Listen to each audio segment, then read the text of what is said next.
Hello दोस्तों, इस video में हम बात करेंगे इनोवा कैब टेब लिमिटेड के आईपीओ के बारे में, जो कि दोस्तों 21 दिसंबर से ओपन हो रहा है। तो इस वीडियो में हम दोस्तों इस आईपीओ के बारे में कंप्लीट डिटेल में बात करेंगे। इस कंपनी के बिजनेस, फाइनेंशियल्स एंड वैल्यूएशन को देखेंगे, आईपीओ डिटेल और जीएमपी पर भी बात करेंगे।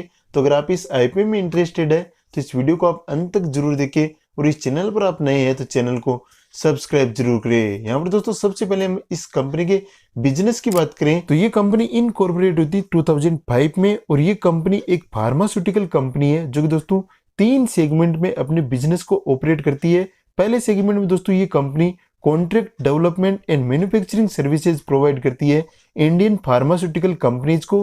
दूसरे सेगमेंट में ये कंपनी डोमेस्टिक बिजनेस डीलिंग करती है ब्रांडेड जेनरिक्स में, और तीसरे सेगमेंट में ये कंपनी इंटरनेशनल बिजनेस डीलिंग करती है ब्रांडेड जेनरिक्स में। कंपनी के प्रोडक्ट पोर्टफोलियो की बात करें तो इस कंपनी के प्रोडक्ट पोर्टफोलियो में टेबलेट्स आती है, कैप्सूल्स आते हैं, ड्राई सिरप्स आते हैं, ड्राई पाउडर आता है, इंजेक्शंस आते हैं, ऑइंटमेंट्स आते हैं और लिक्विड मेडिसिन आती है। कंपनी के कस्टमर बेस की बात करें तो इस कंपनी के कस्टमर बेस में काफी बड़े बड़े नाम है, जैसे कि दोस्तों सिप्ला है, ग्लेनमार्क फार्मास्यूटिकल्स है, ल्यूपिन है, मेडले फार्मास्यूटिकल्स है, एरिस हेल्थ केयर है, अजंता फार्मा है, मैनकाइंड फार्मा है। तो इस प्रकार दोस्तों काफी बड़े बड़े ब्रांड इस कंपनी के कस्टमर बेस में शामिल है। तो इस प्रकार दोस्तों कंपनी एक फार्मास्यूटिकल कंपनी है जो कि दोस्तों बहुत बड़े स्तर पर फार्मास्यूटिकल बिजनेस को ऑपरेट करती है। आईपीओ की इंपोर्टेंट डेट्स की बात करें तो ये आईपीओ 21 से 26 सितंबर के बीच ओपन रहेगा। इस आईपीओ का अलॉटमेंट होगा 27 दिसंबर को, रिफंड एंड डिमेट में शेयर आएंगे 28 दिसंबर को, और इस आईपीओ की लिस्टिंग होगी 29 दिसंबर को। और इस आईपीओ में 26 दिसंबर को 5 बजे तक आप यूपीआई मैंडेट अप्रूव कर सकते हैं, यानी इस आईपीओ का पेमेंट कर सकते हैं। आईपीओ में इंपोर्टेंट लॉट साइज की बात करें तो यहाँ पर दोस्तों रिटेल के लिए मिनिमम एक लॉट है जिसमें आपको 33 शेयर मिलेंगे, यानी 33 का एक लॉट यहाँ पर इस आईपीओ में देखने को मिलेगा। एचएनआई कैटेगरी में अगर आप अप्लाई करना चाहते हैं तो एचएनआई के लिए मिनिमम 14 लॉट है, और बिग एचएनआई कैटेगरी के लिए मिनिमम 68 लॉट्स है। तो अलग अलग कैटेगरी में अगर आप आईपीओ अप्लाई करना चाहते हैं तो इन लॉट साइज को जरूर ध्यान में रखिएगा। इन लॉट साइज के हिसाब से आपको आईपीओ में अप्लाई करना है। आईपीओ के प्राइस पॉइंट की बात करें तो इस आईपीओ का प्राइस पॉइंट 426 रुपए से 448 रुपए पर शेयर है, और इस आईपीओ का टोटल इश्यू साइज 570 करोड़ रुपए है। इसमें से दोस्तों हमें 320 करोड़ रुपए का प्रेस इश्यू देखने को मिलेगा, और यहाँ पर हमें 250 करोड़ रुपए का ओपर फॉर सेल देखने को मिलेगा। तो यहाँ पर दोस्तों 320 करोड़ रुपए का प्रेस इश्यू है जो कि दोस्तों कंपनी को मिलेंगे। कंपनी फ्यूचर में अपनी रिक्वायरमेंट के हिसाब से इनको यूज कर सकती है, और 250 करोड़ रुपए डायरेक्टली प्रोमोटर्स को जाएंगे जो कि दोस्तों कंपनी के लिए बिल्कुल भी यूजफुल नहीं है। आईपीओ की लिस्टिंग बीएसई और एनएसई पर होगी, और इस आईपीओ में रिटेल के लिए 35% का कोटा है और एचएनआईज के लिए यहाँ पर 15% का कोटा है। तो यहाँ पर दोस्तों रिटेलर्स के लिए अच्छा कोटा देखने को मिल रहा है। अगर आप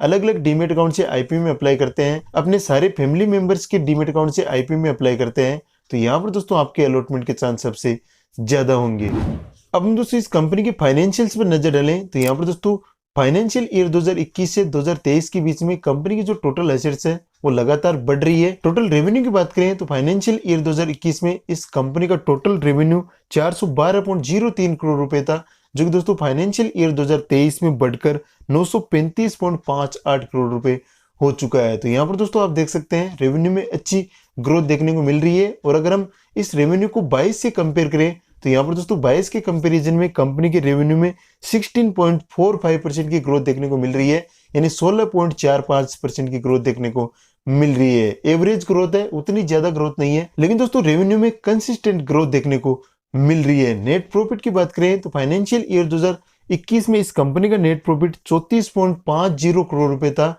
जो कि दोस्तों फाइनेंशियल ईयर 2023 में बढ़कर 67.95 करोड़ रुपए हो चुका है। तो यहाँ पर दोस्तों आप देख सकते हैं नेट प्रॉफिट में भी अच्छी ग्रोथ देखने को मिल रही है। और इसको अगर हम 22 से कंपेयर करें तो 22 के कंपैरिजन में दोस्तों इस कंपनी के नेट प्रॉफिट में 6.26% की ग्रोथ देखने को मिल रही है। उतनी ज्यादा ग्रोथ नहीं है, लेकिन दोस्तों हमें एक ग्रोथ यहाँ पर नेट प्रॉफिट में भी पिछले ईयर के कंपैरिजन में देखने को मिल रही है। कंपनी की नेटवर्थ की बात करें तो फाइनेंशियल ईयर 2023 में इस कंपनी की नेटवर्थ 294.27 करोड़ रुपए है, और इस कंपनी का रिजर्व एंड सरप्लस 317.51 करोड़ रुपए है, और इस कंपनी पर टोटल डेट फाइनेंशियल ईयर 2023 में 441.90 करोड़ रुपए है, जो कि दोस्तों डेट टू इक्विटी रेशियो में देखें तो 0.85 के आसपास है, यानी दोस्तों 1 से कम है। अगर किसी कंपनी का डेट टू इक्विटी रेशियो 1 से कम होता है तो वो अंडर कंट्रोल सिचुएशन है, उतना बड़ा इश्यू नहीं है। लेकिन दोस्तों अगर किसी कंपनी का डेट टू इक्विटी रेशियो 1 से ज़्यादा होता है तो वो कंपनी के लिए कहीं ना कहीं बड़ा कंसर्न होता है। तो यहाँ पर दोस्तों डेट भी अंडर कंट्रोल है। ओवरऑल यहाँ पर कंपनी की जो फाइनेंशियल्स कंडीशन है वो काफ़ी अच्छी दिख रही है। हमें प्रॉफिट में उतनी अच्छी ग्रोथ देखने को नहीं मिल रही है, लेकिन प्रॉफिट कंसिस्टेंटली बढ़ रहा है और रेवेन्यू भी दोस्तों कंसिस्टेंटली बढ़ रहा है। ये दोस्तों इस कंपनी के लिए अच्छी बात है। ओवरऑल दोस्तों यहाँ पर कंपनी के फाइनेंशियल्स काफ़ी अच्छे दिख रहे हैं। अब हम दोस्तों इस कंपनी के वैल्यूएशन पर नजर डालें तो यहाँ पर दोस्तों इस कंपनी का पी रेशियो 31 के आसपास है। कंपनी का आरओई 24% के आसपास है। आरओसी यहाँ पर 22% के आसपास है और इस कंपनी का ईपीएस 14.16 रुपये पर शेयर है, जो कि दोस्तों काफी अच्छा है। और इस कंपनी का रिटर्न ऑन नेटवर्थ भी 24% के आसपास है। तो यहाँ पर दोस्तों ओवरऑल कंपनी की ग्रोथ भी काफी अच्छी है। कंपनी का आरओई, कंपनी का आरओसी और कंपनी का रिटर्न ऑन नेटवर्थ, ये जो तीनों फाइनेंशियल रेशियो है उनकी वैल्यू 15% से ऊपर है। और अगर किसी कंपनी की ये तीनों फाइनेंशियल रेशियो 15% से ऊपर होते हैं तो उस कंपनी की ग्रोथ को दोस्तों हम रिलायबल मान सकते हैं, उस कंपनी की ग्रोथ को हम अच्छी ग्रोथ मान सकते हैं। तो यहाँ पर दोस्तों कंपनी की ग्रोथ काफी अच्छी है, वैल्यूएशन भी काफी अच्छा दिख रहा है। अगर इसको हम पीयर से कंपेयर करें तो टोरेंट फार्मास्यूटिकल लिमिटेड है जो कि दोस्तों 57 के पी पर लिस्ट है। लोरस लेब्स लिमिटेड है जो कि दोस्तों 25 के पी पर लिस्ट है। अजंता फार्मा लिमिटेड है जो कि दोस्तों 22 के पी पर लिस्ट है। जेबी केमिकल्स एंड फार्मास्यूटिकल लिमिटेड है जो कि दोस्तों 16 के पी पर लिस्ट है। नाटको फार्मा लिमिटेड है जो कि दोस्तों 19 के पी पर लिस्ट है। एरिस लाइफ साइंस लिमिटेड है जो कि दोस्तों 33 के पी पर लिस्ट है। इंडोको रेमेडीज लिमिटेड है जो कि दोस्तों 22 के पी पर लिस्ट है। सुवेन फार्मास्यूटिकल लिमिटेड है जो कि दोस्तों 37 के पी पर लिस्ट है।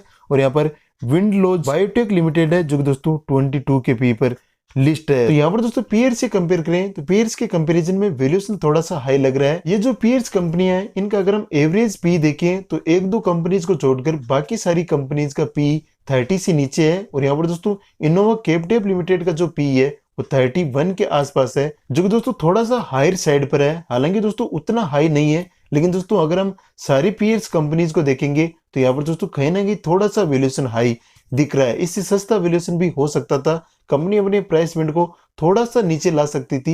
लेकिन दोस्तों यहाँ पर कंपनी ने एक ऐसा प्राइस पॉइंट डिसाइड किया है जो कि दोस्तों थोड़ा सा हायर साइड पर लग रहा है। ओवरऑल दोस्तों यहाँ पर वैल्यूएशन भी काफी अच्छा दिख रहा है, लेकिन प्राइस पॉइंट कहीं ना कहीं थोड़ा सा कम हो सकता था।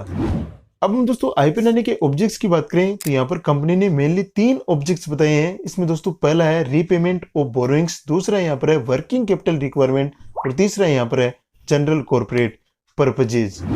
अब हम दोस्तों इस आईपीओ का ग्रे मार्केट प्रीमियम भी देख लेते हैं, जिससे हमें पता चलेगा कि इस आईपीओ की ग्रे मार्केट में डिमांड कैसी है और इस आईपीओ में हम कितना लिस्टिंग गेन एक्सपेक्ट कर सकते हैं। तो फिलहाल दोस्तों इस आईपीओ का ग्रे मार्केट प्रीमियम 211 रुपए के आसपास चल रहा है, जो कि दोस्तों रफली 47% के आसपास है। तो यहाँ पर दोस्तों ग्रे मार्केट में डिमांड काफी अच्छी है। अगर ग्रे मार्केट के हिसाब से आईपीओ लिस्ट हो जाता है एग्जैक्ट उसी के आसपास, तो यहाँ पर दोस्तों हमें एक अच्छा लिस्टिंग एंड लिस्टिंग डे पर देखने को मिल सकता है। यहाँ पर दोस्तों ग्रे मार्केट में डिमांड काफी अच्छी है। अगर मार्केट पॉजिटिव रहता है तो यहाँ पर दोस्तों हमें एक अच्छी लिस्टिंग गेन की अपॉर्चुनिटी देखने को मिल सकती है। लेकिन दोस्तों ये ग्रे मार्केट प्रीमियम है, इस पर हमें पूरी तरह से रिलाई नहीं करना है। ये बिल्कुल भी जरूरी नहीं है कि ग्रे मार्केट में अगर डिमांड है तो उसी डिमांड के हिसाब से आईपीओ लिस्ट हो जाएगा। कम पर भी लिस्ट हो सकता है, डिस्काउंट में भी लिस्ट हो सकता है। तो यहाँ पर दोस्तों हमें सोच समझ कर डिसीजन लेना है, कंपनी के पूरे एस्पेक्ट को देखना है, कंपनी के हर एक टेक्निकल पॉइंट को देखना है और उसके बाद ही दोस्तों हमें आईपीओ में अप्लाई करने का डिसीजन लेना है। तो इस प्रकार दोस्तों ये आईपीओ से रिलेटेड इंपॉर्टेंट डिटेल्स थी। अगर आपको वीडियो पसंद आया तो वीडियो को लाइक करें, चैनल पर आप नए हैं तो चैनल को सब्सक्राइब करें, साथ में बेल नोटिफिकेशन को जरूर ऑन करें ताकि फ्यूचर में जैसे कोई वीडियो अपलोड हो तो उसका नोटिफिकेशन आपको सबसे पहले मिले। तो चलिए दोस्तों मिलते हैं आपसे नेक्स्ट वीडियो में, तब तक के लिए कीप लर्निंग, देखते रहिए वेल्थ राइजर।